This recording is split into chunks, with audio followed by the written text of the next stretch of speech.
الحمد للہ رب العالمین والصلاة والسلام علی سید الانبیاء والمرسلین اما بعد فاعوذ باللہ من الشیطان الرجیم بسم اللہ الرحمن الرحیم۔ سبق نمبر 67 فقہ بہار شریعت جلد دوم حصہ 10۔ اللہ تعالیٰ کے فضل سے آج انشاءاللہ تعالیٰ ہم شروع کریں گے اور اس حصے کے 2 ہی لیکچر ہوں گے انشاءاللہ تعالیٰ، جو مکمل کر دیں گے۔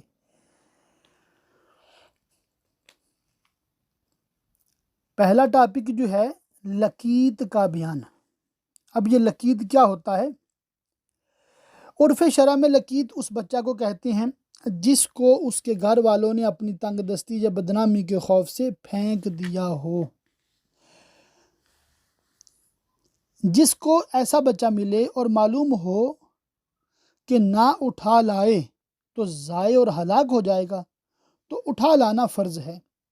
اور ہلاک کا غالب گمان نہ ہو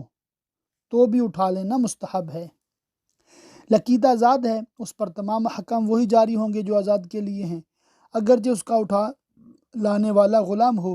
ہاں، اگر گواہوں سے کوئی شخص اسے اپنا غلام ثابت کر دے تو غلام ہوگا، مگر فی زمانہ غلامی کا سسٹم نہیں ہے، ٹھیک ہے، تو وہ آزاد ہی ہے۔ ایک مسلمان اور ایک کافر دونوں نے پڑا ہوا بچہ پایا اور ہر ایک اس کو اپنے پاس رکھنا چاہتا ہے تو مسلمان کو دیا جائے گا۔ لکیت کی نسبت کسی نے یہ دعویٰ کیا کہ یہ میرا لڑکا ہے تو اسی کا لڑکا قرار دیا جائے، اور اگر کوئی شخص اسے اپنا غلام بتائے تو جب تک گواہوں سے ثابت نہ کر دے غلام قرار نہ دیا جائے۔ تو یہاں ہم نے صرف اس سبق سے اتنا ہی سیکھا ہے کہ اس طرح گرا پڑا بچہ اگر کسی کو مل جائے اور لگتا ہے کہ بس بیچارہ ضائع ہو جائے گا، ہلاک ہو جائے گا، تو اٹھا لانا فرض ہے، اس کی اچھی دیکھ بھال کی جائے، اس کی دینی تربیت کی جائے، تو یہ بہت کار ثواب ہے۔ اب وہ ظاہر سی بات ہے، ناجائز بچہ ہے یا جیسا بھی بچہ ہے اللہ بہتر جانتا ہے، ٹھیک ہے، مگر اس کو دیکھ بھال کی جائے۔ اب ظاہر اس کے والد کا پتہ نہیں ہے تو اپنی طرف منسوب نہ کیا جائے، پیپر ورک میں جہاں بھی لکھوانا ہے بطور سرپرست اپنا نام بالکل دے سکتے ہیں، والد کا خانہ تو خالی رکھا جائے گا۔ اس کے بعد ایک ٹاپک ہے لقطہ کا بیان، لکیت سے ملتا جلتا لقطہ کا بیان۔ اب یہ کیا ہوتا ہے؟ لقطہ اس مال کو کہتے ہیں جو پڑا ہوا کہیں مل جائے۔ پڑا ہوا مال کہیں ملا اور یہ خیال ہو کہ میں اس کے مالک کو تلاش کر کے دے دوں گا تو اٹھا لینا مستحب ہے، اور اگر اندیشہ ہو کہ شاید میں خود ہی رکھ لوں اور مالک کو نہ تلاش کروں تو چھوڑ دینا بہتر ہے، اور اگر ظن غالب ہو کہ مالک کو نہ دوں گا تو اٹھانا ناجائز اور اپنے لیے اٹھانا حرام، اور اس صورت میں بمنزلہ غصب کی ہے، غصب کرنے کی طرح۔ اور اگر یہ ظن غالب ہو کہ میں نہ اٹھاؤں گا تو یہ چیز ضائع و ہلاک ہو جائے گی تو اٹھا لینا ضرور ہے، لیکن اگر نہ اٹھائے اور ضائع ہو جائے تو اس پر تاوان نہیں۔ اب چیز اٹھا لی ہے تو کیا کیا جائے؟ مسئلہ 7 ہے۔ ملتقط جس نے چیز اٹھائی ہے پر تشہیر لازم ہے، یعنی بازاروں اور شارع عام، یعنی عام راستہ اور مساجد میں اتنے زمانہ تک اعلان کرے کہ ظن غالب ہو جائے کہ مالک اب تلاش نہ کرتا ہوگا۔ یہ مدت پوری ہونے کے بعد اسے اختیار ہے کہ لقطہ کی حفاظت کرے یا کسی مسکین پر تصدق کر دے، یعنی صدقہ کر دے۔ مسکین کو دینے کے بعد اگر مالک آ گیا تو اسے اختیار ہے کہ صدقہ کو جائز کر دے یا نہ کرے۔ اگر جائز کر دیا تو ثواب پائے گا، اور جائز نہ کیا تو اگر وہ چیز موجود ہے اپنی چیز لے لے، اور ہلاک ہو گئی ہے تو تاوان لے گا۔ یہ اختیار ہے کہ ملتقط سے تاوان لے یا مسکین سے، جس سے بھی لے گا دوسرے سے رجوع نہیں کر سکتا۔ مطلب کہ کسی کا مال اگر اس طرح ملا ہے تو تشہیر کریں، پراپر طریقے سے مالک ڈھونڈیں۔ اگر آپ نے مالک نہیں ڈھونڈ سکے آپ اور آپ نے صدقہ کر دیا تو آپ کو تاوان دینا پڑے گا، تو آپ اس کے ذمہ دار ہیں، جب اٹھا رہے ہیں نا آپ ذمہ دار ہیں۔ مسئلہ 11 ہے۔ اٹھانے والا اگر فقیر ہے تو مدت مذکورہ تک اعلان کے بعد خود اپنے صرف میں بھی لا سکتا ہے، اور مالدار ہے تو اپنے رشتے والے فقیر کو دے سکتا ہے، مثلا اپنے باپ، ماں، شوہر، زوجہ، بالغ اولاد کو دے سکتا ہے۔ مسئلہ 16 ہے، جو چیزیں خراب ہو جانے والی ہیں جیسے پھل اور کھانے، ان کا اعلان صرف اتنے وقت تک کرنا لازم ہے کہ خراب نہ ہو، اور خراب ہونے کا اندیشہ ہو تو مسکین کو دے دے، یا خود مسکین ہے تو خود کھا لے۔ تو لقطے کے حوالے سے میرے حساب سے اتنی معلومات ہونا انشاءاللہ تعالیٰ آپ لوگوں کے لیے بالکل کافی ہوگا، مزید پڑھنے کی حاجت نہیں ہے۔ پھر بھی آپ دیکھنا چاہیں تو PDF آپ کے سامنے ہے، سارا پڑھ لیجئے انشاءاللہ تعالیٰ، فائدہ ہی ہے، نقصان کوئی نہیں ہے۔ مسئلہ نمبر 29 ہے، نکاح میں چھہارے لوٹائے جاتے ہیں، ایک کے دامن میں گرے تھے اور دوسرے نے اٹھا لیے۔ اس کی دو صورتیں ہیں، جس کے دامن میں گرے تھے اگر اس نے اسی غرض سے دامن پھیلائے تھے تو دوسرے کو لینا جائز نہیں، ورنہ جائز ہے۔ مسئلہ 30 ہے، شادیوں میں روپے پیسے لوٹانے کے لیے جس کو دیے وہ خود لوٹائے، دوسرے کو لوٹانے کے لیے نہیں دے سکتا، اور اگر کچھ بچا کر اپنے لیے رکھ لے یا گرا ہوا خود اٹھا لے، یہ جائز نہیں۔ اور شکر چھہارے لوٹانے کو دیے تو بچا کر کچھ رکھ سکتا ہے اور دوسرے کو بھی لوٹانے کے لیے دے سکتا ہے، اور دوسرے نے لوٹایا تو اب وہ بھی لوٹ سکتا ہے۔ مسئلہ 39 ہے، کاشتکار اپنے کھیتوں میں کئی کے دن گائیں یا بھیڑیں رات میں ٹھہراتے ہیں تاکہ ان کے پاخانہ پیشاب سے کھیت درست ہو جائے، لہٰذا یہاں سے گوبر یا مینگنیاں دوسرے کو لینا جائز نہیں۔ مسئلہ نمبر 40 ہے، مجمعوں یا مساجد میں اکثر جوتے بدل جاتے ہیں، ان کو کام میں لانا جائز نہیں۔ ہاں، اگر یہ کسی فقیر کو اگرچہ اپنی اولاد کو تصدق کر دے پھر وہ اسے ہبہ کر دے تو تصرف میں لا سکتا ہے، یا اس کا اچھا جوتا کوئی اٹھا لے گیا اور اپنا خراب چھوڑ گیا کہ دیکھنے سے معلوم ہوتا ہے کہ اس نے قصداً جان بوجھ کر ایسا کیا ہے، دھوکے سے نہیں ہوا ہے،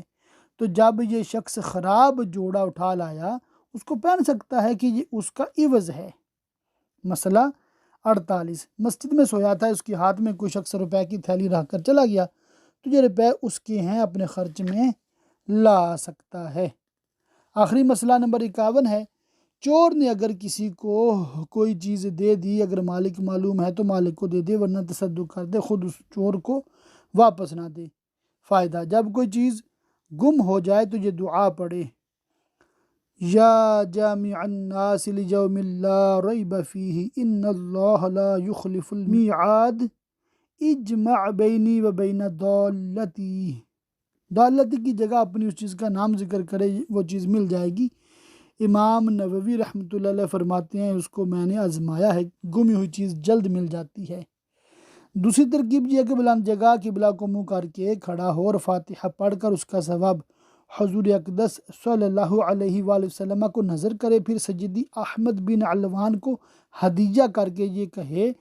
یا سیدی احمد یبن علوان رد علی دالتی وإلا نزعتک من دیوان الاولیاء، ان کی برکت سے چیز مل جائے گی۔ آگے ایک اور مسئلہ ہے، مفقود کا بیان۔ یہ تینوں ٹاپک کیسے ملتے جلتے ہیں؟ مفقود اسے کہتے ہیں جس کا کوئی پتہ نہ ہو، یہ بھی معلوم نہ ہو کہ زندہ ہے یا مر گیا۔ مفقود خود اپنے حق میں زندہ قرار پائے گا، لہٰذا اس کا مال تقسیم نہ کیا جائے گا، اور اس کی عورت نکاح نہیں کر سکتی، اور اس کا اجارہ فسخ نہ ہوگا، اور قاضی کسی شخص کو وکیل مقرر کر دے گا کہ اس کے اموال کی حفاظت کرے اور اس کی جائیداد کی آمدنی وصول کرے، اور جن دیون کا قرض داروں نے خود اقرار کیا ہے انہیں وصول کرے، اور اگر وہ شخص اپنی موجودگی میں کسی شخص کو ان امور کے لیے وکیل مقرر کر گیا ہے تو یہی وکیل سب کچھ کرے گا، قاضی کو بلا ضرورت دوسرا وکیل مقرر کرنے کی حاجت نہیں ہے۔ فی زمانہ شوہر کی وکیل اس کی بیوی ہوتی ہے، وہ ہی کرتا دھرتا ہوتی ہے ساری گھر کا، تو شوہر غائب ہو گیا تو بیوی، اگر بیوی غائب ہو گئی ہے تو شوہر اس کا وکیل ہے، تو وہ اس کا سارا نظام سنبھالے گا۔ ویسے بھی قاضی کا نظام آج کل ہمارے دور میں اتنا نہیں ہے۔ مسئلہ نمبر 4 ہے مفقود پر جن لوگوں کا نفقہ واجب ہے، یعنی اس کی زوجہ اور اصول یعنی ماں باپ اور فروع یعنی اولاد، ان کو نفقہ اس کے مال سے دیا جائے گا، یعنی روپیہ اور اشرفی یا سونا چاندی جو کچھ گھر میں ہے یا کسی کے پاس امانت یا دین ہے، ان سے نفقہ دیا جائے گا، اور نفقہ کے لیے جائیداد منقولہ یا غیر منقولہ بیچی نہ جائے۔ ہاں اگر کوئی ایسی چیز ہے جس کے خراب ہونے کا اندیشہ ہے تو قاضی اسے بیچ کر ثمن محفوظ رکھے گا، اور اب اس میں سے نفقہ بھی دیا جا سکتا ہے۔ مسئلہ 5، مفقود اور اس کی زوجہ میں بیوی میں تفریق اس وقت کی جائے گی کہ جب ظن غالب یہ ہو جائے کہ وہ مر گیا ہوگا، اور اس کی مقدار یہ کہ اس کی عمر 70 برس گزر جائیں۔ اب قاضی اس کی موت کا حکم دے گا، اور عورت عدت وفات گزار کر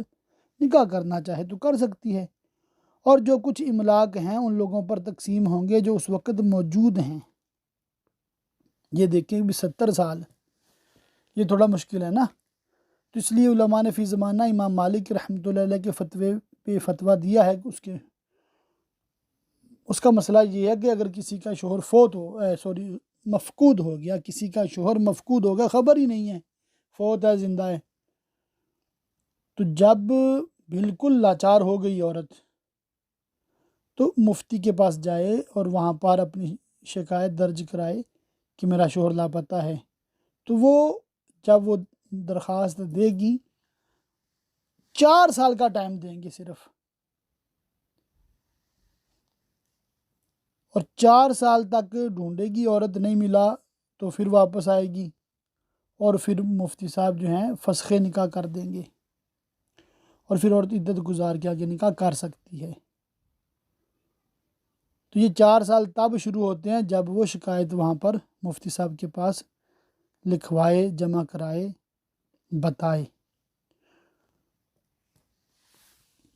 آگے تجارت وغیرہ کے حوالے سے اور اس طرح کے معاملات کے حوالے سے شرکت، جسے ہم آج کی زبان میں پارٹنرشپ بھی کہتے ہیں، بھائی بندی بھی بعض لوگ کہتے ہیں، تو اس کے مسائل شروع ہونے والے ہیں۔ انتہائی توجہ سے سارے اصطلاحات کو غور سے سنیے گا، جو سمجھ نہ آئے بار بار پڑھیے گا، انشاءاللہ تعالی آسان ہو جائے گا۔ شرکت کی اقسام اور ان کی تعریفیں۔ شرکت 2 قسم ہے، شرکت ملک، شرکت عقد۔ شرکت ملک کی تعریف یہ ہے کہ چند شخص ایک شے کے مالک ہوں اور باہم عقد شرکت نہ ہوا ہو۔ عقد شرکت نہ ہوا ہو، یہ عقد شرکت کیا ہے؟ عقد شرکت یہ ہے کہ باہم شرکت کا عقد کیا ہو،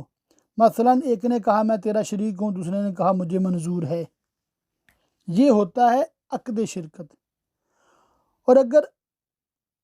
عقد شرکت نہیں ہوا تو صرف شرکت ملک ہوگی۔ شرکت ملک پھر 2 قسم کی ہے، جبری اور اختیاری۔ جبری یہ کہ دونوں کے مال میں بلا قصد و اختیار ایسا خلط ہو جائے، آپس میں اس طرح مل جائے کہ ہر ایک کی چیز دوسرے سے متمیز یعنی فرق الگ جدا نہ ہو سکے، یا ہو سکے مگر نہایت دقت و دشواری سے۔ مثلا وراثت میں دونوں کو ترکہ ملا کہ ہر ایک کا حصہ دوسرے سے ممتاز نہیں، یا دونوں کی چیز ایک قسم کی تھی اور مل گئی کہ امتیاز نہ رہا، یا ایک کے گیہوں تھے دوسرے کے جو اور مل گیا تو اگرچہ یہاں علیحدگی ممکن ہے مگر دشوار ضرور ہے۔ پہلی ہے جبری، کہ اس میں کوئی اختیار نہیں ہے۔ دوسرا اختیاری، اختیاری یہ کہ ان کے فعل و اختیار سے شرکت ہوئی ہو، مثلا دونوں نے شرکت کے طور پر کسی چیز کو خریدا، یا ان کو ہبہ اور صدقہ میں ملی اور قبول کیا، یا کسی نے دونوں کو وصیت کی اور انہوں نے قبول کیا، یا ایک نے قصداً اپنی چیز دوسرے کی چیز میں ملا دی کہ امتیاز جاتا رہا۔ شرکت ملک، اس کے کیا احکام ہیں؟ شرکت ملک میں ہر ایک اپنا حصہ میں تصرف کر سکتا ہے اور دوسرے کے حصہ میں بمنزلہ اجنبی ہے، لہٰذا اپنا حصہ بیع کر سکتا ہے، اس میں شریک سے اجازت لینے کی ضرورت نہیں، اسے اختیار ہے شریک کے ہاتھ بیع کرے یا دوسرے کے ہاتھ، مگر شرکت اگر اس طرح ہوئی کہ اصل میں شرکت نہ تھی مگر دونوں نے اپنی چیزیں ملا دی یا دونوں کی چیزیں مل گئیں اور غیر شریک کے ہاتھ بیچنا چاہتا ہے تو شریک سے اجازت لینی پڑے گی کہ اس کی چیز میں اس کی چیز ملی ہوئی ہے، یا اصل میں شرکت ہے مگر بیع کرنے میں شریک کو ضرر ہوتا ہے تو بغیر اجازت شریک غیر شریک کے ہاتھ بیع نہیں کر سکتا۔ مثلا مکان یا درخت یا زراعت مشترک ہے تو بغیر اجازت بیع نہیں کر سکتا کہ مشتری تقسیم کرانا چاہے گا اور تقسیم میں شریک کا نقصان ہے۔ ہاں اگر زراعت تیار ہے یا درخت کاٹنے کے لائق ہو گیا اور پھلدار درخت نہیں ہے تو اب اجازت کی ضرورت نہیں کہ اب کٹوانے میں کسی کا نقصان نہیں۔ مشترک چیز اگر قابل قسمت نہ ہو، یعنی اس کو قسمت کا مطلب ہے تقسیم کے قابل نہ ہو، جیسے حمام، چکی، غلام، چوپایا، اس کی بیع بغیر اجازت بھی جائز ہے۔ شرکت عقد کے شرائط۔ شرکت عقد میں ایجاب و قبول ضرور ہے، خواہ لفظوں میں ہوں یا قرینہ سے ایسا سمجھا جاتا ہو۔ مثلا ایک نے 1000 روپے دیے اور کہا تم بھی اتنا نکالو اور کوئی چیز خریدو، نفع جو کچھ ہوگا دونوں کا ہوگا۔ دوسرے نے روپے لے لیے تو اگرچہ قبول لفظاً نہیں مگر روپیہ لے لینا قبول کے مقام ہے، تو یہ دونوں پارٹنر بن گئے۔ شرکتی عقد میں یہ شرط ہے کہ جس پر شرکت ہوئی قابل وکالت ہو، لہذا مباح اشیاء میں شرکت نہیں ہو سکتی۔ مثال ہے، دونوں نے شرکت کے ساتھ جنگل کی لکڑیاں کاٹیں کہ جتنی جمع ہوں گی دونوں میں مشترک ہوں گی، یہ شرکت صحیح نہیں ہے۔ ہر ایک اسی کا مالک ہوگا جو اس نے کاٹی ہے، اور یہ بھی ضرور ہے کہ ایسی شرط نہ ہو جس سے شرکت ہی جاتی رہے۔ مثلا یہ شرط لگائی کہ نفع 10 روپیہ میں لوں گا، اب یہ فکس کر دیا نا میں 10 روپیہ لوں گا، کیونکہ ہو سکتا ہے کہ کل 10 ہی روپے نفع کی ہوں، تو اب شرکت کس چیز میں ہوئی؟ نفع میں کم و بیش کے ساتھ بھی شرکت ہو سکتی ہے، مثلا ایک کی 1/3 دوسرے کی 2/3، اور نقصان جو کچھ ہوگا وہ راس المال کے حساب سے ہوگا، اس کے خلاف شرط کرنا باطل ہے۔ دونوں کے روپے برابر ہیں اور شرط یہ کی کہ جو کچھ نقصان ہوگا اس کی تہائی فلاں کی ذمہ، 2/3 فلاں کے ذمہ، یہ شرط باطل ہے۔ اس صورت میں دونوں کے ذمہ نقصان برابر ہوگا۔ سمپل کیا ہے، دونوں کا 1-1000 ہے تو نفع دونوں کا کیا ہوگا 50-50، نقصان دونوں کا کیا ہوگا 50-50، تو یوں کرنا بالکل ٹھیک ہے۔ شرکت عقد کی اقسام اور شرکت مفاوضہ کی تعریف و شرائط۔ شرکت عقد کی چند قسمیں ہیں: شرکت بالمال، شرکت بالعمل، شرکت وجوہ، پھر ہر ایک 2 قسم ہے: مفاوضہ اور عنان۔ یہ کل 6 قسمیں ہوئیں، مطلب شرکت بالمال، مفاوضہ اور عنان، شرکت بالعمل، مفاوضہ اور عنان، شرکت وجوہ، مفاوضہ اور عنان، اس طرح مطلب 6 قسمیں ہوئیں۔ شرکت مفاوضہ یہ ہے کہ ہر ایک دوسرے کا وکیل و کفیل ہو،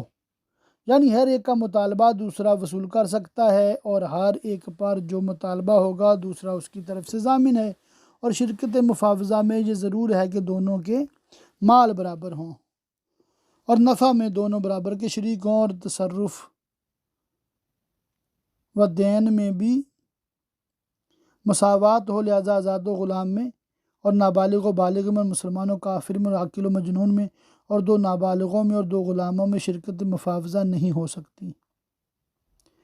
شرکت مفاوضہ کی صورت یہ ہے کہ 2 شخص باہم یہ کہیں کہ ہم نے شرکت مفاوضہ کی اور ہم کو اختیار ہے کہ یکجائی خرید و فروخت کریں یا علیحدہ علیحدہ، نقد بیچیں، خریدیں یا ادھار، ہر ایک اپنی رائے سے عمل کرے گا اور جو کچھ نفع نقصان ہوگا اس میں دونوں برابر کے شریک ہیں۔ جس قسم کے مال میں شرکت مفاوضہ جائز ہے اس قسم کا مال علاوہ اس راس المال کے جس میں شرکت ہوئی، ان دونوں میں سے کسی کے پاس کچھ اور نہ ہو،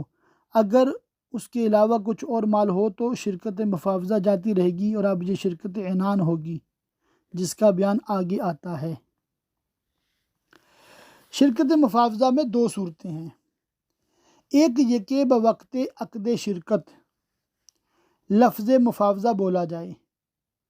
دونوں نے یہ کہا کہ ہم نے باہم شرکت مفاوضہ کی، اگرچہ بعد میں ان میں کا ایک شخص یہ کہتا ہے کہ میں لفظ مفاوضہ کے معنی نہیں جانتا تھا،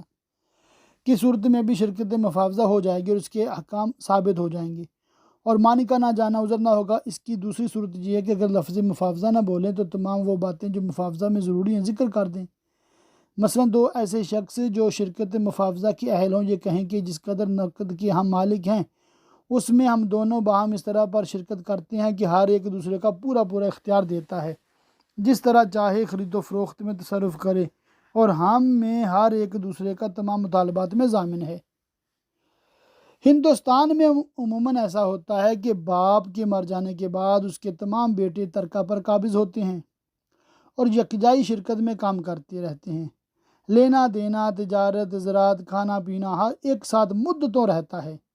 اور کبھی یہ ہوتا ہے کہ بڑا لڑکا خود مختار ہوتا ہے، وہ خود جو چاہتا ہے کرتا ہے، اور اس کے دوسرے بھائی اس کی متحدی میں اس بڑے کے رائے اور مشورہ سے کام کرتے ہیں، مگر یہاں نہ لفظ مفاوضہ کی تصریح ہوتی ہے اور نہ اس کی ضروریات کا بیان ہوتا ہے، اور مال بھی عموماً مختلف قسم کے ہوتے ہیں، اور علاوہ روپے، اشرفی کے متاع اور اثاثہ اور دوسری چیزیں بھی ترکہ میں ہوتی ہیں جن میں یہ سب شریک ہیں، پارٹنر ہیں۔ لہٰذا یہ شرکت مفاوضہ نہیں بلکہ یہ شرکت ملک ہے۔ کیا ہے؟ شرکت ملک ہے، اور اس صورت میں جو کچھ تجارت و زراعت اور کاروبار کے ذریعہ سے اضافہ کریں گے اس میں یہ سب برابر کے شریک ہیں، اگرچہ کسی نے زیادہ کام کیا اور کسی نے کم، اور کوئی دانائی اور ہوشیاری سے کام کرتا اور کوئی ایسا نہیں، اور اگر ان شرکاء میں سے بعض نے کوئی چیز خاص اپنے لیے خریدی اور اس کی قیمت مال مشترک سے ادا کی تو یہ چیز اسی کی ہوگی، مگر چونکہ قیمت مال مشترک سے دی ہے لہٰذا باقی شرکاء کے حصے کا تاوان دینا ہوگا۔ شرکت مفاوضہ میں اگر دونوں کے مال ایک جنس اور ایک نوع کے ہوں تو عدد میں برابری ضرور ہے، دونوں کے روپے ہیں یا دونوں کی اشرفیاں ہیں، اور اگر دو جنس یا دو نوع کے ہوں تو قیمت میں برابری ہو، مثلا ایک کے روپے ہیں دوسرے کی اشرفیاں، یا ایک کے روپے ہیں دوسرے کی اٹھنیاں چونیاں۔ عقد مفاوضہ کے وقت دونوں مال برابر تھے، مگر ابھی اس مال سے کوئی چیز خریدی نہیں گئی تھی کہ ایک کا مال قیمت میں زیادہ ہو گیا۔ مثلا اشرفی عقد کے وقت 15 روپے کی تھی اور اب 16 کی ہو گئی، جیسے پاؤنڈ، ڈالر، درہم کے آج کل ریٹ بدلتے رہتے ہیں، تو شرکت مفاوضہ جاتی رہی اور اب یہ شرکت عنان ہے۔ یوں ہی اگر ان میں کسی ایک کا کسی پر قرض تھا اور بعد شرکت مفاوضہ وہ قرض وصول ہو گیا تو شرکت مفاوضہ جاتی رہی۔ کیوں جاتی رہی ہے؟ کہ مال میں کمی بیشی ہو گئی ہے، مال برابر نہ رہا۔ شرکت مفاوضہ کے احکام: ایسے دو شخص جن میں شرکت مفاوضہ ہے ان میں اگر ایک شخص کوئی چیز خریدے تو دوسرا اس میں شریک ہوگا، البتہ اپنے گھر والوں کے لیے کھانا کپڑا خریدا یا کوئی اور چیز ضروریات خانہ داری کی خریدی یا کرایہ کا مکان رہنے کے لیے لیا یا حاجت کے لیے سواری کا جانور خریدا تو یہ تنہا خریدار کا ہوگا، شریک کو اس میں سے لینے کا حق نہ ہوگا، مگر بائی شریک سے بھی ثمن کا مطالبہ کر سکتا ہے کہ یہ شریک کفیل ہے، پھر اگر شریک نے مال شرکت سے ثمن ادا کر دیا تو اس خریدار سے اپنے حصہ کے برابر واپس لے سکتا ہے۔ مسئلہ 15 ہے، ان میں سے ایک کو اگر میراث ملی یا شاہی عطیہ یا ہبہ یا صدقہ یا ہدیہ میں کوئی چیز ملی تو یہ خاص اس کی ہوگی، شریک کا اس میں کوئی حق نہیں ہے۔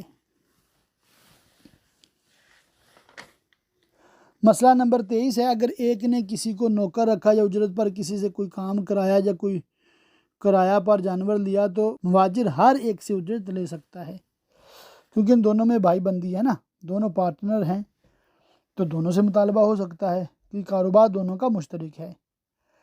شرکت مفاوضہ کے باطل ہونے کی صورتیں: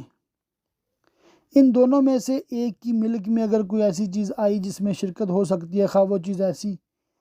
اسے کسی نے ہبہ کی یا میراث میں ملی یا وصیت سے یا کسی اور طریق پر حاصل ہوئی تو اب شرکت مفاوضہ جاتی رہی کہ اس میں برابری شرط ہے اور اب برابری نہ رہی۔ شرکت عنان کے باطل ہونے کی جو اسباب ہے اس سے شرکت مفاوضہ بھی باطل ہو جاتی ہے۔ شرکت مفاوضہ اور عنان دونوں نقود روپیہ اشرفیہ میں ہو سکتی ہے، ایسے پیسوں میں جن کا چلن ہو، اور اگر چاندی سونے غیر مضروب ہوں، سکہ نہ ہو، مگر ان سے لین دین کا رواج ہو تو اس میں بھی شرکت ہو سکتی ہے۔ اچھا، آگے ٹائٹل ہے ہر ایک شریک کے اختیارات۔ ان میں سے ہر ایک کو یہ جائز ہے کہ شرکت کے مال میں سے کسی کی دعوت کرے یا کسی کے پاس ہدیہ تحفہ بھیجے، مگر اتنا ہی جس کا تاجروں میں رواج ہوتا ہے۔ تاجر اسے اسراف نہ سمجھتے ہوں۔ میوہ، گوشت، روٹی وغیرہ اسی قسم کی چیزیں تحفہ میں بیچ سکتا ہے۔ روپیہ اشرفیہ ہدیہ نہیں کر سکتا، نہ کپڑا دے سکتا ہے، نہ غلہ اور متاع دے سکتا ہے۔ یوں ہی اس کے یہاں دعوت کھانا یا اس کا ہدیہ قبول کرنا، عطیہ لینا بھی جائز ہے، اگرچہ معلوم ہو کہ بغیر اجازت شریک مال شرکت سے یہ کام کر رہا ہے، مگر اس میں بھی رواج اور متعارف کی قید ہے۔ شرکت عنان کے مسائل۔ شرکت عنان یہ ہے کہ جو دو شخص کسی خاص نوع کی تجارت یا ہر قسم کی تجارت میں شرکت کریں، مگر ہر ایک دوسرے کا ضامن نہ ہو، صرف دونوں شریک آپس میں ایک دوسرے کے وکیل ہوں گے۔ لہٰذا شرکت عنان میں یہ شرط ہے کہ ہر ایک ایسا ہو جو دوسرے کو وکیل بنا سکے۔ شرکت عنان مرد و عورت کے درمیان، مسلم و کافر کے درمیان، بالغ و نابالغ عاقل کے درمیان، جبکہ نابالغ کو اس کے ولی نے اجازت دے دی ہو، آزاد و غلام معذون کے درمیان ہو سکتی ہے۔ شرکت عنان میں یہ ہو سکتا ہے کہ اس کی میعاد مقرر کر دی جائے، مثلاً 1 سال کے لیے ہم دونوں شرکت کرتے ہیں، اور یہ بھی ہو سکتا ہے کہ دونوں کے مال کم و بیش ہوں، برابر نہ ہوں، اور نفع برابر یا مال برابر ہوں اور نفع کم و بیش، اور کل مال کے ساتھ بھی شرکت ہو سکتی ہے، اور بعض مال کے ساتھ بھی۔ اور یہ بھی ہو سکتا ہے کہ دونوں کے مال 2 قسم کے ہوں، ایک کا روپیہ اور دوسرے کی اشرفی، اور یہ بھی ہو سکتا ہے کہ صفت میں اختلاف ہو، ایک کے کھوٹے روپے ہیں دوسرے کے کھرے ہیں، اگرچہ دونوں کی قیمتوں میں تفاوت ہو، اور یہ بھی شرط ہے کہ دونوں کے مال ایک میں خلط کر دیے جائیں۔ اگر دونوں نے اس طرح شرکت کی کہ مال دونوں کا ہوگا، مگر کام فقط ایک ہی کرے گا، اور نفع دونوں لیں گے، اور نفع کی تقسیم مال کے حساب سے ہوگی یا مال برابر لیں گے، یا کام کرنے والے کو زیادہ ملے گا تو جائز ہے، اور اگر کام نہ کرنے والے کو زیادہ ملے گا تو شرکت ناجائز۔ یوں ہی اگر یہ ٹھہرا کہ کل نفع ایک شخص لے گا تو شرکت نہ ہوئی، اور اگر کام دونوں کریں گے مگر ایک زیادہ کام کرے گا دوسرا کام، اور جو زیادہ کام کرے گا نفع میں اس کا زیادہ حصہ قرار پایا یا برابر قرار پایا، یہ بھی جائز ہے۔ تو اس میں مختصر یہ ہے کہ 2 شخصوں کا مال ہے، ایک ہے کام کرنے والا، دوسرا کام نہیں کرے گا، سلیپنگ پارٹنر ہے، تو اب یہ تو کر سکتے ہیں بھی دونوں کا مال چونکہ برابر ہے تو نفع دونوں کا برابر ہو، یا جو کام بھی کرے گا، پیسہ بھی انویسٹ کرے گا، اس کو نفع زیادہ ملے، پرسنٹیج کے حساب سے اس کو 70% ملے، سلیپنگ پارٹنر کو 30% ملے، تو یہ تو جائز ہے۔ اور اگر جو سلیپنگ پارٹنر ہے وہ کہتے ہیں نہیں میں تو 70% لوں گا اور آپ کو 30% دوں گا، آپ کا مال بھی میرے برابر ہے اور آپ کام بھی زیادہ کرے گی، بلکہ سارا کام ہی آپ کرو گے، تو یہ ناجائز ہے، یہ نہیں ہو سکتا۔ 2 صورتیں ہیں، یا تو برابر کر لیں، یا جو کام کرنے والا وہ زیادہ نفع لے، یہ بالکل جائز ہے، اور اس طرح شرکت اور پارٹنرشپ بالکل جائز ہے۔ ٹھہرا یہ تھا کہ کام دونوں کریں گے مگر صرف ایک نے کیا، دوسرے نے بوجہ عذر یا بلا عذر کچھ نہ کیا، تو دونوں کا کرنا قرار پائے گا، یعنی کہ دوست ہے نا، یہ چل جاتا ہے، اس میں کوئی حرج نہیں ہے۔ شرکت عنان میں بھی اگر نفع کے روپے ایک شریک نے معین کر دیے کہ مثلاً 10 روپے میں نفع کے لوں گا، تو شرکت فاسد ہے، کہ ہو سکتا ہے کہ کل نفع ہی اتنا ہو، پھر شرکت کہاں ہوئی؟ تو یہ نہیں کر سکتے۔ یہ جو آج کل بینکوں والے پیسے آپ سے لے لیتے ہیں نا، بھی ہمارے ساتھ آپ پارٹنرشپ کر لیں، بینک میں آپ اتنے پیسے دیں، ہم آپ کو فکس 10,000 ماہانہ دیں گے یا 5,000 دیں گے، کوئی پرسنٹیج آپ کے ساتھ نہیں وہ بناتے، تو وہ پارٹنرشپ نہ ہوئی نا، تو یہ جائز نہیں ہوتا۔ اکثر صورتوں میں یہ سود ہی ہوتا ہے کہ آپ کے اصل پیسے جو بینک میں ہوتے ہیں محفوظ ہوتے ہیں،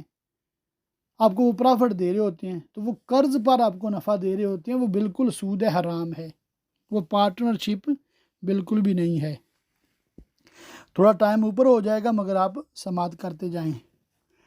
مسئلہ 55 ہے، دونوں نے مل کر تجارت کا سامان خریدا تھا، پھر ایک نے کہا میں تیرے ساتھ شرکت میں کام نہیں کرتا، یہ کہہ کر غائب ہو گیا۔ دوسرے نے کام کیا تو جو کچھ نفع ہوگا تنہا اسی کا ہوگا، اور شریک کے حصہ کی قیمت کا ضامن ہے، یعنی اس مال کی اس روز جو قیمت تھی اس کے حساب سے شریک کے حصہ کا روپیہ دے دے، نفع نقصان سے اس کو کچھ واسطہ نہیں، یعنی اصل رقم اس کو صرف ملے گی، نفع نہیں ملے گا۔ شرکت بالعمل کے مسائل ہیں آگے انشاءاللہ تعالی وہ بھی دیکھتے ہیں۔ شرکت بالعمل کے اسی کو شرکت بالابدان اور شرکت تقبل و شرکت صنائع بھی کہتے ہیں۔ وہ یہ ہے کہ دو کاریگر لوگوں کے یہاں سے کام لائیں اور شرکت میں کام کریں اور جو کچھ مزدوری ملے آپس میں بانٹ لیں۔ اس شرکت میں یہ ضرور نہیں کہ دونوں ایک ہی کام کے کاریگر ہوں، بلکہ دو مختلف کاموں کے کاریگر بھی باہم شرکت کر سکتے ہیں۔ مثال ایک درزی ہے، دوسرا رنگریز ہے، دونوں کپڑے لاتے ہیں، وہ سیتا ہے یہ رنگتا ہے، اور سلائی رنگائی کی جو کچھ اجرت ملتی ہے اس میں دونوں کی شرکت ہوتی ہے۔ اور یہ بھی ضرور نہیں کہ دونوں ایک ہی دکان میں کام کریں، بلکہ دونوں کی الگ الگ دکانیں ہوں، جب بھی شرکت ہو سکتی ہے، مگر یہ ضرور ہے کہ وہ کام ایسے ہوں کہ عقد و اجارہ کی وجہ سے اس کام کا کرنا ان پر واجب ہو، اور اگر وہ کام ایسا نہ ہو، مثلا حرام کام پر اجارہ ہوا، جیسے دو نوحہ کرنے والیاں کہ اجرت لے کر نوحہ کرتی ہوں، ان میں باہم شرکت عمل ہو تو نہ ان کا اجارہ صحیح نہ ان میں شرکت صحیح۔ آگے ایک بہت اہم مسئلہ ہے، یہ سننے والا ہے 63، تعلیم قرآن و علم دین اور اذان و امامت پر چونکہ بنا برقول مفتہ بہی اجرت لینا جائز ہے، اس میں شرکت عمل بھی ہو سکتی ہے۔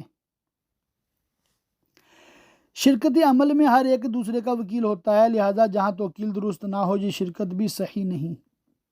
مثال ہے، چند گداگروں نے باہم شرکت عمل کی تو یہ صحیح نہیں کہ سوال کی توکیل درست نہیں۔ تو یہ جو مثال دی تھی نا، درزی اور رنگریز مل کر کام کرتے ہیں، اس کی وجہ کیا ہے کہ بعض سیزن ایسے ہوتے ہیں رنگریز کا کام تیز ہوتا ہے اور درزی کا کام کوائٹ ہوتا ہے، اور بعض مہینے ایسے ہوتے ہیں درزیوں کا کام بہت زیادہ ہوتا ہے اور انگریز کا کام کم ہوتا ہے۔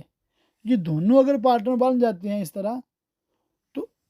ایک دوسرے کی ہیلپ کرتے ہیں، جو بھی سالانہ ان کی انکم ہوتی ہے دونوں آپس میں بانٹتے ہیں، جب ماہانہ جو ہوتی ہے آپس میں بانٹ لیتے ہیں تو اس سے دونوں کا فائدہ رہتا ہے، تو اس کو شریعت نے جائز رکھا ہے۔ شرکت وجوہ کے حکام، شرکت وجوہ یہ ہے کہ دونوں بغیر مال عقد شرکت کریں کہ اپنی وجاہت اور آبرو کی وجہ سے دکانداروں سے ادھار خرید لائیں گے اور مال بیچ کر ان کے دام دے دیں گے، اور جو کچھ بچے گا دونوں بانٹ لیں گے، اور اس کی بھی دو قسمیں مفاوضہ اور عنان ہیں، دونوں کی صورتیں بھی وہی ہیں جو اوپر مذکور ہوئیں، اور مطلق شرکت مذکور ہو تو عنان ہوگی، اور اس میں بھی اگر مفاوضہ ہے تو ہر ایک دوسرے کا وکیل بھی ہو سکتا ہے، کفیل بھی، اور عنان ہے تو صرف وکیل ہی ہو سکتا ہے، کفیل نہیں ہو سکتا۔ نفع میں یہاں بھی برابری ضرور نہیں، اگر شرکت عنان ہے تو نفع میں برابری یا کم و بیش جو چاہیں شرط کر لیں، مگر یہ ضرور ہے کہ نفع میں وہی صورت ہو جو خرید کی ہوئی چیز میں ملک کی صورت میں ہو۔ مثلا اگر وہ چیز ایک کی 2/3 ہوگی اور ایک کی 1/3، یعنی ایک کی 2/3 اور ایک کی 1/3 ہے، تو نفع بھی اسی حساب سے ہوگا، اور اگر ملک میں کم و بیش ہے مگر نفع میں مساوات یا نفع کم و بیش ہے اور ملک میں برابری تو شرط باطل و ناجائز ہے، نفع اسی ملک کے حساب سے تقسیم ہوگا، یعنی جتنے پیسے ہیں اتنا پرافٹ۔ آگے ایک ٹائٹل ہے شرکت فاسدہ، اور یہ بالکل میرے خیال میں آخری ٹائٹل ہے انشاءاللہ تعالی، اس کو بھی تھوڑا دیکھ لیتے ہیں، 2-4 مسائل ہیں بس، آج آپ کے فقہ کے مسئلے میں بھی تھوڑے منٹ زیادہ ہو جائیں گے۔ مباح چیز کی حاصل کرنے کے لیے شرکت کی یہ ناجائز ہے۔ جنگل کی لکڑیاں یا گھاس کاٹنے کی شرکت کی، جو کچھ کاٹیں گے وہ ہم دونوں میں مشترک ہوگی، یہ ناجائز ہے۔ جو جتنی کاٹے گا اتنی اس کی ہوگی، اپنا اپنا کام۔ یا شکار کرنے یا پانی بھرنے میں شرکت کیجیے، جنگل اور پہاڑ کے پھل چننے میں شرکت کیجیے، یا جاہلیت یعنی زمانہ کفر کے دفینہ نکالنے میں شرکت کیجیے، مباح زمین سے مٹی اٹھانے میں شرکت کی، ایسی مٹی کی اینٹ بنانے یا اینٹ پکانے میں شرکت کیجیے، یہ سب شرکتیں فاسدہ اور ناجائز ہیں۔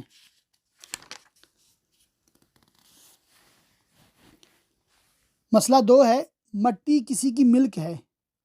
اور 2 شخصوں نے اس سے اینٹ بنانے یا پکانے کی شرکت کی، تو یہ صحیح ہے کہ اس کا مطلب یہ ہے کہ اس سے مٹی خرید کر اینٹ بنائیں گے اور اس کو پکائیں گے اور اینٹیں بیچ کر مالک کو قیمت دے دیں گے، اور جو نفع ہوگا وہ ہمارا ہے، اور اس صورت میں یہ شرکت وجوہ ہے، یہ جائز ہے۔ مسئلہ نمبر 3 ہے، 2 شخصوں نے مباح چیز کے حاصل کرنے میں عقد شرکت کیا اور ایک نے اس کو حاصل کیا اور دوسرا اس کا معین و مددگار رہا۔ ایک نے لکڑیاں کاٹیں، دوسرا جمع کرتا رہا، اس کے گٹھے باندھے، اسے اٹھا کر بازار وغیرہ لے گیا، یا ایک نے شکار پکڑا، دوسرا جال اٹھا کر لے گیا اور کام کیے، تو اس صورت میں بھی چونکہ شرکت صحیح نہیں، کہ مباح میں شرکت ہے نا، یہ صحیح نہیں ہے۔ مالک وہی ہے جس نے حاصل کیا، مثلا لکڑیاں کاٹیں یا شکار پکڑا، وہ مالک ہے، دوسرے کو کیا ملے گا؟ اس کی اجرت ملے گی کام کرنے کی۔ نمبر 5، گداگروں نے، بیگرز جو ہوتے ہیں بھکاری، عقد شرکت کیا کہ جو کچھ مانگ لائیں گے وہ دونوں میں مشترک ہوگا، یہ شرکت صحیح نہیں ہے، جس نے جو کچھ مانگ کر جمع کیا وہ اسی کا ہے۔ مسئلہ 9، ایک نے دوسرے کو اپنا جانور دیا کہ اس پر تم اپنا سامان لاد کر پھیری کرو، جو نفع ہوگا اس کو بحصہ مساوی تقسیم کر لیں گے، یہ شرکت بھی فاسد ہے۔ نفع کا مالک وہ ہے جس نے پھیری کی، اور جانور والے کو اجرت مثل دیں گے۔ ایک بڑا اہم مسئلہ ہے، مسئلہ نمبر 11، یہ آپ ضرور توجہ سے سماعت کیجیے گا، اس کو یاد بھی رکھیے گا۔ ایک شخص کی گائے ہے، اس نے دوسرے کو دی کہ وہ اسے پالے، چارہ کھلائے، نگہداشت کرے، اور جو بچہ پیدا ہو اس میں دونوں نصف نصف کے شریک ہوں گے، تو یہ شرک بھی فاسد ہے۔ بچہ اس کا ہوگا جس کی گائے ہے، اور دوسرے کو اسی کے مثل چارہ دلایا جائے گا جو اسے کھلایا، اور نگہداشت وغیرہ جو کام کے اس کی اجرت مثل ملے گی۔ یوں ہی بکریاں چرواہوں کو جو اس طرح دیتے ہیں کہ وہ چرائے اور نگہداشت دیکھ بھال کرے اور بچہ میں دونوں شریک ہوں گے، یہ اجرت بھی فاسد ہے۔ بچہ اس کا ہے جس کی بکری ہے، اور چرواہے کو چرواہی اور نگہداشت کی اجرت مثل ملے گی، مثل مطلب جو وہاں پر رواج ہے۔ یا مرغی دوسرے کو دیتے ہیں کہ انڈے جو ہوں گے وہ نصف نصف دونوں کے ہوں گے، یا مرغی اور انڈے بٹھانے کے لیے دوسرے کو دیتے ہیں کہ بچے ہو کر جب بڑے ہو جائیں گے تو دونوں بحصہ مساوی تقسیم کر لیں گے، یہ شرکت بھی فاسد ہے۔ شرکت مطلب پارٹنرشپ، یہ فاسد ہے، اور اس کا بھی وہی حکم ہے۔ اس کے جواز کی یہ صورت ہو سکتی کہ گائے، بکری، مرغی وغیرہ میں آدھی دوسرے کے ہاتھ بیچ ڈالیں، اب چونکہ ان جانوروں میں شرکت ہو گئی، بچے بھی مشترک ہوں گے۔ دونوں شریکوں میں کوئی بھی مر جائے، اس کی موت کا علم شریک کو ہو یا نہ ہو، بہرحال شرکت باطل ہو جائے گی۔ یہ حکم شرکت عقد کا ہے، اور شرکت ملک اگرچہ موت سے باطل نہیں ہوتی مگر بجائے موت میت اب اس کے ورثاء شریک ہوں گے۔ تو یہ جو جانور حصے پہ دیتے ہیں نا، اس کا مسئلہ آپ نے آج یہ بہار شریعت سے شرکت کے بیان سے سیکھ لیا۔ تو اس طرح حصے پہ نہیں دینے کی بھی میرے جانور ہیں، آپ دیکھ بھال کریں، جب اس کے بچے ہوں گے تو آگے آدھے آدھے ہو جائیں گے، کیا پتہ بچے ہوں نہ ہوں، ٹھیک ہے؟ تو اس کا کیا کریں؟ جانور میں نے مثال 1,00,000 روپے کی بکری خریدی ہے، میں کسی کو دینا چاہتا ہوں کہ وہ اس کو دیکھ بھال کرے، تو میں اس کو آدھی بیچ سکتا ہوں۔ بھی میں نے آپ کو آدھی بیچی 50,000 کی، وہ کہتا ہے میرے پاس پیسے نہیں ہیں، کوئی مسئلہ نہیں، بعد میں دے دینا، جب بیچیں گے تب لے لوں گا آپ سے۔ اب وہ چارہ کھلاتا ہے، اس کا جو بھی مطلب معاملات کرتا ہے، کوئی مسئلہ نہیں ہے۔ اب جب اس کے بچے ہوں گے وہ بھی آدھے آدھے، کیونکہ بکری آدھی آدھی ہے نا دونوں کی، اگر بکری کو بعد میں بیچیں گے تو بھی وہ آدھی آدھی۔ اور جب بکی وہ مثال کی تو آج 1 لاکھ کی تھی، سال بعد بچوں سمیت وہ بکی ہے 2 لاکھ کی، تو کیا ہوا؟ 1 لاکھ میرا، 1 لاکھ اس کا، ہو گیا آدھا آدھا۔ اور چونکہ اس کے ذمہ میرا 50,000 ہے تو وہ 50,000 مزید مجھے دے گا، تو میرا ہو گیا 1.5 لاکھ، اس کو کتنا ملا؟ 50,000۔ تو یہ کیا ہوا؟ دونوں نفع میں برابر تھے نا، مجھے بھی 50,000 ہی نفع ہوا، اس کو بھی 50,000 نفع ہوا، 1 لاکھ تو میری اصل قیمت تھی نا۔ تو یہ کرنا بالکل جائز ہے اور اس طرح کیا جا سکتا ہے۔ شرکت کے متفرق مسائل آگے بیان کیے گئے ہیں۔ یہ متفرق مسائل میں سے مسئلہ نمبر 1، شریک کو یہ اختیار نہیں کہ بغیر اس کی اجازت کے اس کی طرف سے زکوٰۃ ادا کرے، اگر زکوٰۃ دے گا تاوان دینا پڑے گا اور زکوٰۃ ادا نہ ہوگی، اور اگر ہر ایک نے دوسرے کو زکوٰۃ دینے کی اجازت دی ہے، اپنی اور شریک دونوں کی زکوٰۃ دے دی، تو اگر یہ دینا بیک وقت ہو تو ہر ایک کو دوسرے کی زکوٰۃ کا تاوان دینا ہوگا، اور دونوں باہم مقاصہ ادلا بدلا کر سکتے ہیں کہ نہ میں تم کو تاوان دوں نہ تم مجھ کو، جبکہ دونوں نے ایک مقدار سے زکوٰۃ ادا کی ہو، اس نے اس کی طرف سے 10 روپے دیے، اس نے اس کی طرف سے 10 روپے دیے، اور اگر ایک نے دوسرے کی طرف سے زیادہ دیا ہے اور دوسرے نے اس کی طرف سے کم، تو زیادہ کو واپس لے اور باقی میں مقاصہ کر لیں۔ اور اگر بیک وقت دینا نہ ہوا، ایک نے پہلے دی دوسرے نے بعد کو، تو پہلے والا کچھ نہ دے گا اور بعد والا تاوان دے، بعد والے کو معلوم ہو کہ اس نے خود زکوٰۃ دے دی یا معلوم نہ ہو، بہرحال تاوان اس کے ذمہ ہے۔ تو یہ میں نے اتنا پڑھا، آگے انشاءاللہ تعالیٰ 1-2 مسائل مزید پڑھ کے اس ٹاپک کو انشاءاللہ تعالیٰ آج کلوز کرنا ہے۔ مسئلہ 11، مکان 2 شخصوں میں مشترک تھا اور تقسیم ہو چکی ہے اور ہر ایک کا حصہ ممتاز ہے، اور ایک حصہ کا مالک غائب ہو گیا تو دوسرا اس میں سکونت نہیں کر سکتا اور نہ بغیر اجازت قاضی اسے کرائے پر دے سکتا ہے،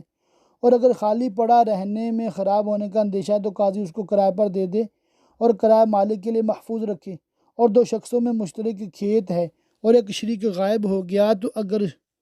کاشت کرنے سے زمین اچھی ہوتی رہے گی تو پوری زمین میں کاشت کرے، جب دوسرا شریک آ جائے تو جتنی مدت اس نے کاشت کی ہے وہ کر لے، اور اگر کاشت سے زمین خراب ہوگی یا کاشت نہ کرنے میں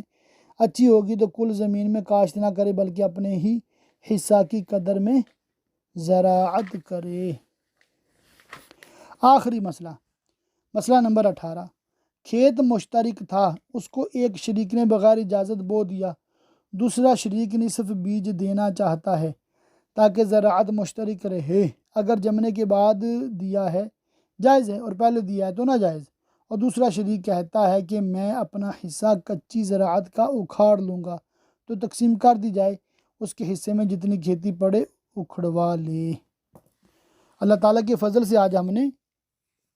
پارٹنرشپ کے حوالے سے چند باتیں سیکھی اور سمجھی ہیں۔ مشورہ آپ لوگوں کو صرف اتنا دینا ہے آخر میں کہ کوئی بھی پارٹنرشپ کسی کے ساتھ بھی کرنا چاہتا ہے، اپنے قریبی دارالفتہ اہل سنت دعوت اسلامی تشریف لے جائیں، آپ اپنے کام کی نوعیت بتائیں، ساری سچویشن بتا کر مفتی صاحب سے ایک تحریری فتویٰ لے لیں اور اس کی کاپیاں کر کے دونوں پارٹنر اپنے اپنے پاس رکھ لیں، اور ایک کاپی تیسرے کسی معتبر شخص کو دے دیں جو دونوں کے لیے معتبر ہو، تاکہ کاروبار میں اونچ نیچ ہونے کی صورت میں آپس میں جھگڑا نہ ہو اور بعد میں آپ کی اولادوں میں بھی جھگڑے نہ ہوں۔ تو جو بھی ہے آن دا ریکارڈ ہو اور شریعت کے مطابق ہو۔ اللہ تعالی ہم سب کو شریعت کے مطابق